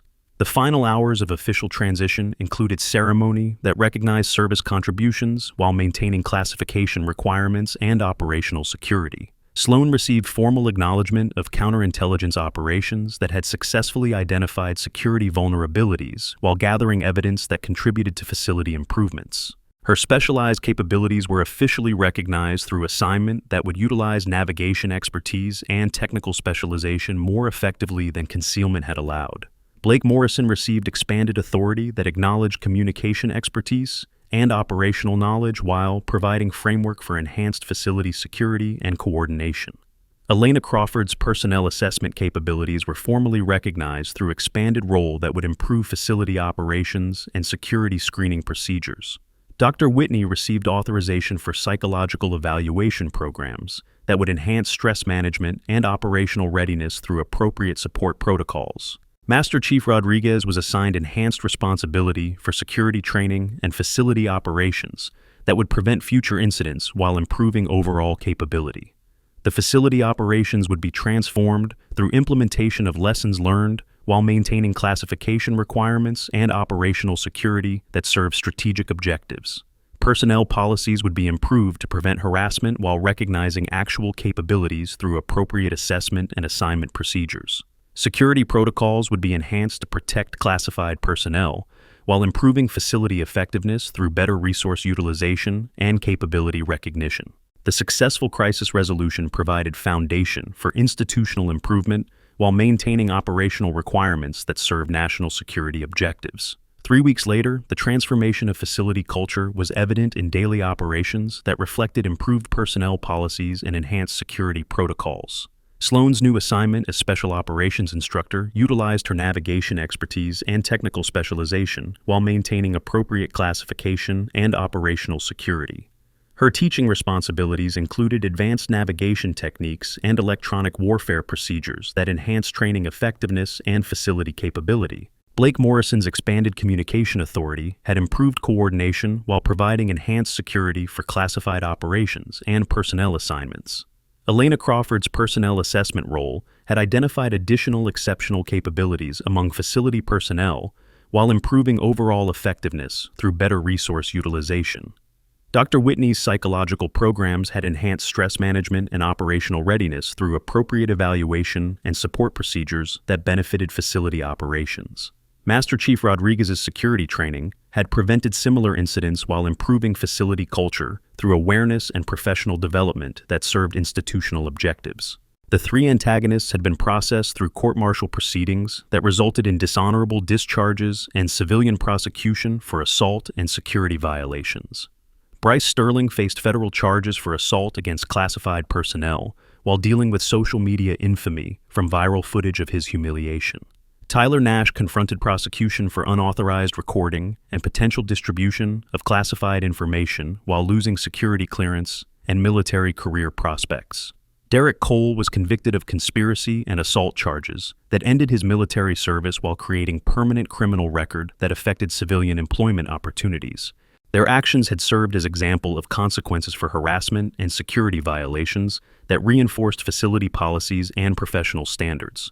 The facility had become model for personnel management and security operations that recognized capability while maintaining classification requirements and operational effectiveness. Training programs attracted personnel from other facilities seeking enhanced education in navigation, electronic warfare, and advanced technical procedures. Security protocols had been adopted by similar facilities as examples of effective classification management and personnel protection that served strategic objectives. The successful transformation demonstrated potential for institutional improvement through appropriate attention to personnel welfare and capability recognition while maintaining operational security. But the most significant change was cultural shift that valued competency over appearance while maintaining professional standards and security requirements that served national objectives. 6 months later, encrypted communication from classified source reached Sloan's secure terminal with message that would test everything the facility had learned about capability recognition and operational security. Viper units reassembling, Syria mission incomplete. Your navigation expertise required for sensitive operation that builds on previous counterintelligence success. The message carried authentication codes that confirm legitimacy while providing minimal detail about operational requirements that would demand specialized capabilities. Report to classified facility for briefing on operation that will determine strategic outcomes at international level. Your facility experience has prepared you for leadership role. The communication included coordinates that corresponded to locations marked on her compass tattoo, suggesting connection between current requirements and previous operations that had achieved strategic objectives. Blake Morrison requested for communication coordination. Elena Crawford recommended for personnel assessment. Enhanced team capability required for mission success. The message indicated recognition of facility transformation and personnel development that had resulted from successful crisis resolution and institutional improvement. Sloan studied the coordinates while considering implications of reassignment that would utilize specialized capabilities developed through years of classified training and operational experience. The Syria mission had remained incomplete due to political complications and security considerations that had prevented full resolution of strategic objectives and operational requirements. Her navigation expertise would be essential for operations in territory where conventional support wasn't available, and precision movement could determine mission success or failure. Blake Morrison's communication capabilities would provide coordination that had proven effective during previous operations, while supporting enhanced security and operational effectiveness. Elena Crawford's assessment abilities could contribute to personnel selection and team development that would enhance mission capability and operational readiness. The facility had provided laboratory for testing approaches to personnel management and capability recognition that could be applied to enhanced operations at strategic levels. But acceptance would mean leaving institutional improvement that had been achieved through successful crisis resolution and cultural transformation that benefited facility operations. The decision would require balancing personal commitment to institutional change against operational requirements that serve national security objectives at international levels. Sloan's response would be transmitted through secure channels that maintain classification while providing framework for enhanced operations and strategic coordination.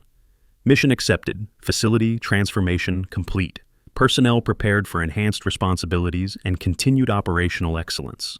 The reply acknowledged both operational requirements and institutional success while providing foundation for continued effectiveness and strategic contribution. Viper 7 responding, navigation expertise ready for deployment, enhanced team capability confirmed for strategic mission requirements.